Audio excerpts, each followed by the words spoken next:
And now we get to the very first conversation for the day on the program, which has to do with the proposed probe of the Samuel Ortom administration by his successor, Governor Hyacinth Alia. He set up two committees, or commission of inquiries, basically looking into the income and expenditure of the Ortom administration from May the 29th, 2015 to May the 28th, 2023. And also another committee to look into issues of lease of assets and sales and all of that by the Ortom administration. Of course, that has got the political class talking, which is why we're being joined on the program by the People's Democratic Party State Publicity Secretary to have this conversation with us. Is joining us via Zoom from Makurdi, the Benue State capital. We're being joined by Mr. Bengba Alia-Ortom. Thank you so much, Mr. Alia-Ortom, for coming on the program. Yeah, it's a pleasure being on the program. Thank you.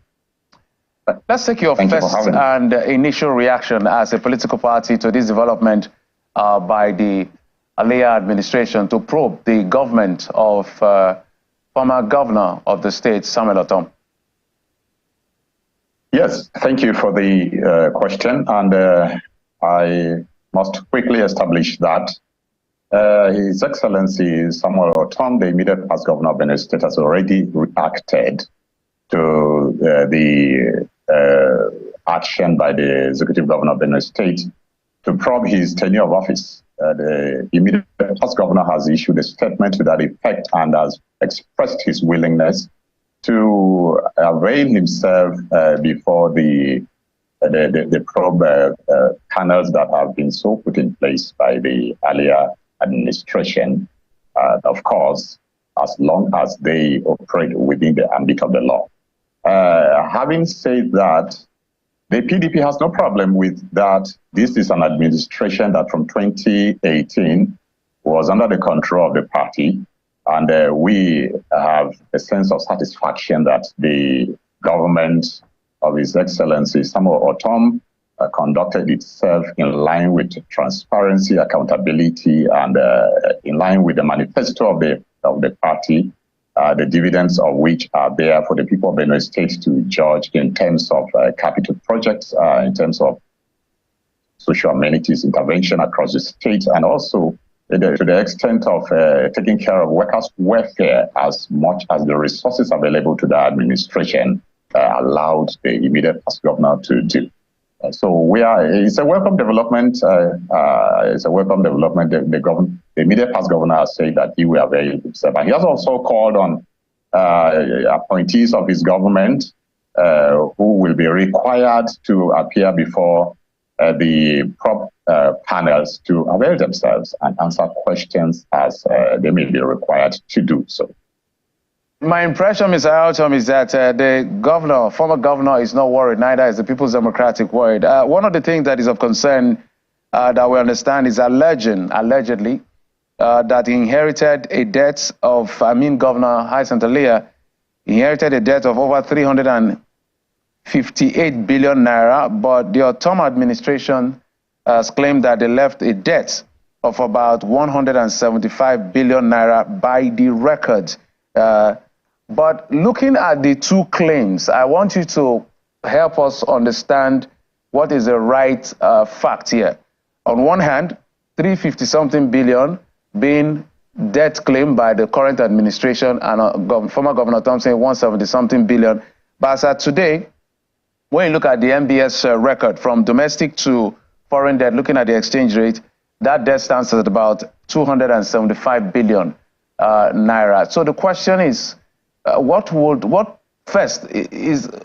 are we getting the facts wrong? Second question will be, with all this money being spent or being borrowed, maybe not under that administration entirely, what was used? What was it used for that people of Benue can go back to and say, oh, this is what Ortom did for us? Yeah, I think that the fact that Governor Hyacinth Alia had bandied a figure previously, even before going ahead to put in place the probe panel, underscores something which is fundamental. And this is the fact that this is a governor that has exhibited a presentiment towards his immediate predecessor since assuming office. We've had an asset recovery committee that Hyacinth Alia put in place and ordered to go about recovering what he claimed were looted assets of government. They went largely after vehicles that were in the custody of the immediate past governor and some functionaries of his administration. But it was a clear fact, it was an established fact that those vehicles had been given to the immediate past governor and those functionaries of government as an action of the executive committee of the state. They were backed by law. They were lawful assets in their custody. But we had an assets recovery committee which went around breaking into private properties to recover so-called looted assets. The governor himself went out in the media on a number of occasions and banding figures here and there about how much had been left by way of debt by the Ortom administration. And then today we have prop panels to still look into the issue of assets recovery and as well finances of the state. How sincere is this action? Becomes the first question. Why is it coming now? Now, to the question of how much the debt profile of the state under His Excellency Samuel Ortom was, I think that since the Governor Hyacinth Alia has put in place a prop panel, let's see what the prop panel brings up. Because if I should say that it is the figure that His Excellency Samuel Ortom has put forward that is the right figure, is still our word against theirs. And so he has at the same time accepted tacitly, by putting in place the prop panel, Governor Hyacinth Alia has accepted that even his own figure was merely conjectural. And so I think it will be right for us to wait for the findings of the prop panel regarding the finances of the state. And now to your second question as to what the resources of the state were utilized for during the administration of His Excellency Samuel Ortom, I can speak for the period between 2018 when he came, he rejoined PDP and his administration came under the control of the party, that we have seen massive transformation across the state in terms of roads projects. Do not forget the fact that this particular governor we are talking about, His Excellency Samuel Ortom, holds the distinction of having executed the most coverage in terms of roads in Benue State. Here in Makurdi, the state capital city, over there in Boko, in Otupo, in Katsinala, in Valikia. This administration has executed roads projects in a manner to an extent that no governor has ever done in the Benue State. Now we have interventions in the areas of education. We have interventions in the healthcare delivery sector. We have interventions in the agricultural sector. This is an administration that procured and distributed tractors, farm inputs to farmers periodically. And of course, ignited the back to the farm culture. Benue State today is back on track as a major producer of food in the country. So there are evidences that this administration really utilized the resources that came to it. If I may butt in, Mr. Alta, because of time, well, the inquiry committee will find out exactly how these monies were spent. This is essentially what it is, whether they will be able to justify what's on ground with what's been spent. But a quick one, just before we go, just your assessment of the governor's performance so far in the last, this should be about 8 to 9 months, the Governor Alia's performance, just in about 30 seconds. What's your impression? What is he doing wrong that you think he can get fixed? You're in the opposition. Most of the things he's doing are wrong. This is a governor who has no sense of probity, no sense of transparency, no sense of accountability. This is a governor who embarks on projects, in a manner that is questionable. No project cost attached to the projects he's executing. And in fact, he had started most of these projects even before he had in place a cabinet to sit and look at those projects. So he has no sense of accountability. He has no sense of probity. He has no sense of transparency in the way he runs his administration. Insecurity is at its peak. In the state, he gave the Fulani herdsmen 14 days. Today, we are over a week into those 14 days. What is the guarantee that he's going to get the herdsmen out of the states when they are still coming in droves? He has tactically suspended the enforcement of open grazing in this state. And so this prop panel, this prop exercise is a diversion. It's a diversion from his own failures. Ms. Ortom, thank you so much for your perspective. All of these allegations, I'm sure the Alia administration will be able to respond to all of them at the end of the day. But we'll watch out and see how things play out, because Benue State is an important state in Nigeria, just like every other state.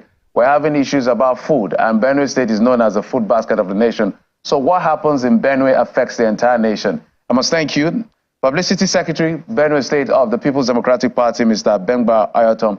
Thank you for coming on the program. Thank you so much. And we'll just take a quick break. But before that, let's say that some commendations are coming for President Bola Tinubu by the Young Progressive Party, who are applauding for the political will to order the implementation of the Steve Aronsanya Committee report of restructuring and rationalizing federal parastatals and agencies after 12 years. The YPP believes the decision will reduce the cost of governance and curb corruption as well as wastages as proposed. In a statement by its publicity secretary, Egbola Martins, it says that it be clearly stated that partial rather than full implementation of this report may not achieve the desired outcome. The YPP therefore advises the president to also consider other recommendations such as the 2008 Justice Away's report on electoral reform and the 2014 National Conference report in order to bring the desired change.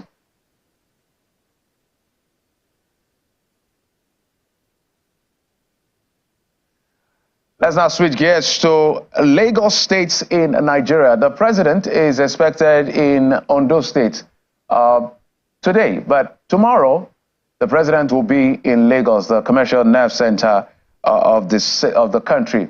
And one of the reasons, or the major reason is coming, is to commission that very novel rail line project called the Red Line. And we're being joined on the program to give some insight into what we should be expecting tomorrow at that commissioning by the head corporate commission of Lamata, Mr. Kolawole Ojelabi. Mr. Ojelabi, thank you so much for coming on the program.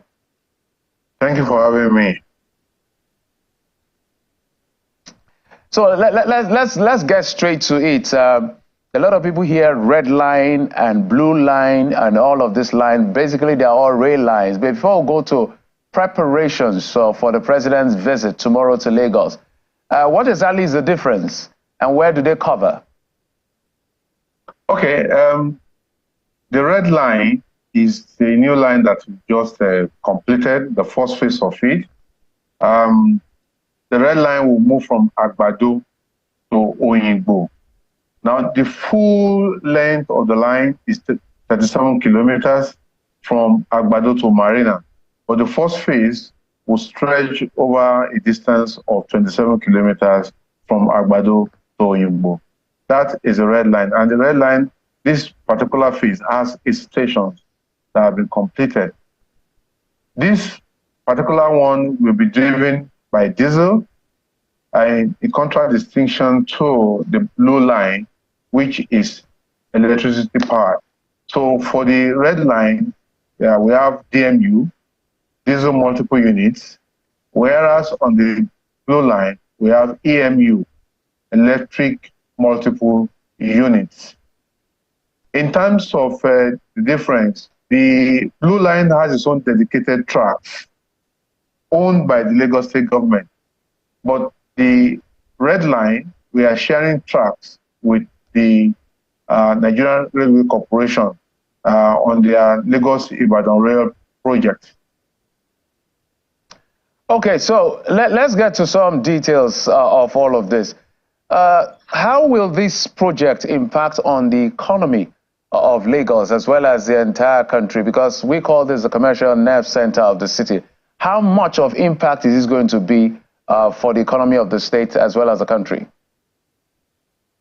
Now, the major problem with we have with transportation in Lagos State is how the people move from one point to the other. Now, with the red line and the blue line, it's really going to accentuate, the economic potentials of the state. What that means is that people can travel far and further to look for jobs. And people also can drop their vehicles at home and move to their places of work. And so what that means for them is that for the average man on the street, they will have more money in his pocket to be able to use to buy, to take care of his family. In terms of the GDP, it is really going to help the state GDP in the sense that there will be a lot of money that government will make from public transportation and invest in other transport projects to reduce the hassles people face, using public transportation. And for the average person on the street, it will also make sure that, they travel in quick time. To the average man also, again, it will improve family ties. Because, what we currently have in Lagos is that people leave their homes around 4 a.m. Because they want to get the first bus that will take them to their places of work. For instance, I did an experiment. I slept in Agbado and I took public transport from there to Oyingbo. And it took me 3 hours, 17 minutes to do that. But with the red line, from Agbado to Oyingbo, it takes about 40 minutes to get to Oyingbo. And from Oyingbo, we have the Oyingbo bus terminal that you can use to take to connect to central Lagos. So it's going to open up a lot of the areas for economic activities, and at the end of the day, the economy is going to be better for it. So I wanted to find out from you, is this, because this is public fund, so we need to probe further, is this like a public-private partnership, or is solely going to be run by government? What is the sustainability plan? Okay, it's a PPP in the sense that government has provided the infrastructure, and so the public sector is going to run the services, just like we have on the blue line. So it is the responsibility of government to ensure that the infrastructure are in top shape all of the time for the operator to operate the system. Okay, let's wrap up with the issue of security. We've seen train being attacked when we talk about the Kaduna-Abuja rail corridor. And so what are the measures the government is putting in place to make sure that going by train as is expected, nobody should be bothering about traffic, but beyond traffic, nobody should be bothering about their safety, both on the train as well as on the tracks?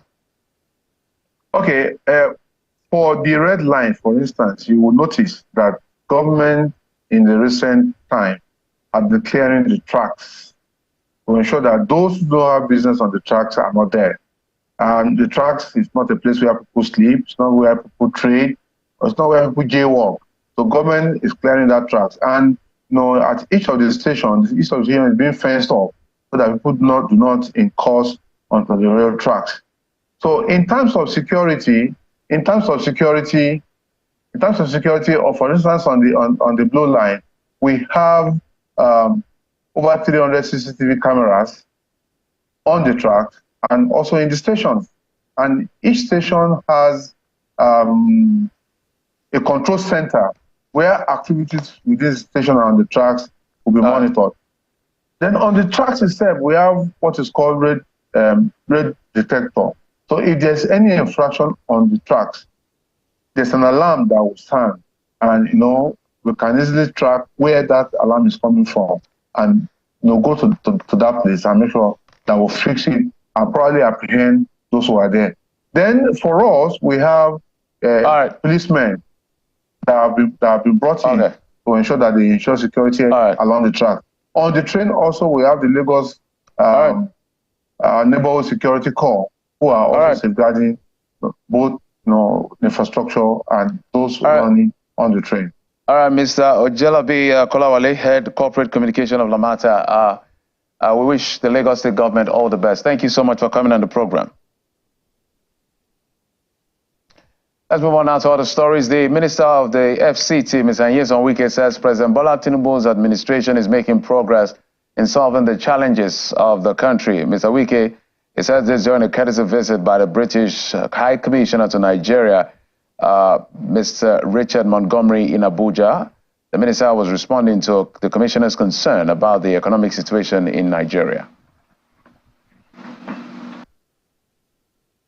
I have come to seek your views and understand your priorities for the development of the Federal Capital Territory, seeing many initiatives in the press in the recent past, both for the development and prosperity of the Federal Capital Territory, but also obviously there have been security issues in the recent past on which you've been acting, and it would be good to get an update from you on those issues.